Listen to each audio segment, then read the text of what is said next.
Vous savez qu'il y a de plus en plus d'agressions qui sont des agressions gratuites, des agressions qu'on ne comprend pas. Mais la nouveauté, c'est que de plus en plus de victimes osent parler et les réseaux sociaux ont un rôle à jouer. Beaucoup de victimes osent parler sur les réseaux sociaux et c'est ce qu'a fait Capucine. Capucine, c'est une jeune fille qui s'est faite agresser devant la gare de Clamart. Elle rentrait du sport, elle roulait en trottinette et visiblement sans raison, un homme s'est jeté sur elle, il l'a bousculée, il a sorti un couteau. Elle dégaine son téléphone parce que c'est la seule chose qu'elle a. Elle se dit, je vais au moins le filmer. Ça fait peur à l'homme qui s'enfuit. Et visiblement sans raison, un homme s'est jeté sur elle, il l'a bousculée, il a sorti un couteau. Elle dégaine son téléphone parce que c'est la seule chose qu'elle a. Elle se dit, je vais au moins le filmer. Ça fait peur à l'homme qui s'enfuit. Capucine se connecte alors immédiatement sur les réseaux sociaux et elle raconte à chaud, et vous allez comprendre pourquoi je précise ça, parce qu'elle est quasiment en larmes, elle a peur, ça se voit, elle raconte à chaud ce qui vient de se passer. Les gars, je vous jure que c'est pas une blague, je viens de me faire frapper. Attendez, je filme parce que là, je viens de me faire frapper littéralement par un mec.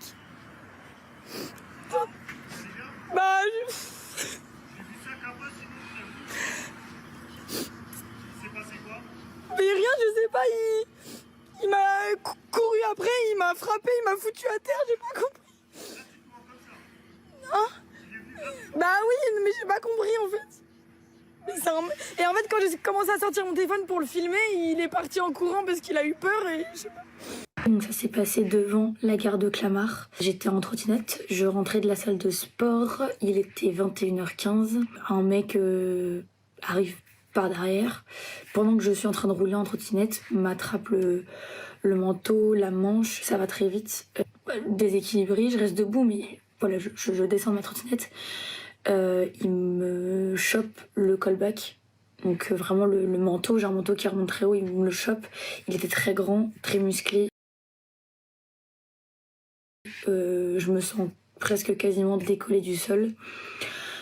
Il me crie dessus. Honnêtement, j'ai pas trop compris ce qu'il m'a dit. Je crie en retour parce que voilà, c'est très violent. Donc je crie voilà, lâche-moi, t'es un grand malade. Je pense qu'il a voulu me faire taire en me jetant par terre. Donc il me projette au sol, une très grande violence. Et en fait, pendant que je suis au sol, du coup, il en profite.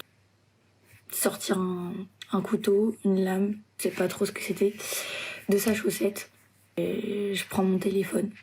C'est tout ce que j'avais pour le filmer. Je n'ai pas appuyé sur play, encore une fois. La vision de mon téléphone, qui était en train de le filmer, qu'il a détalé à une vitesse folle. C'est littéralement ce qui m'a sauvée, en fait.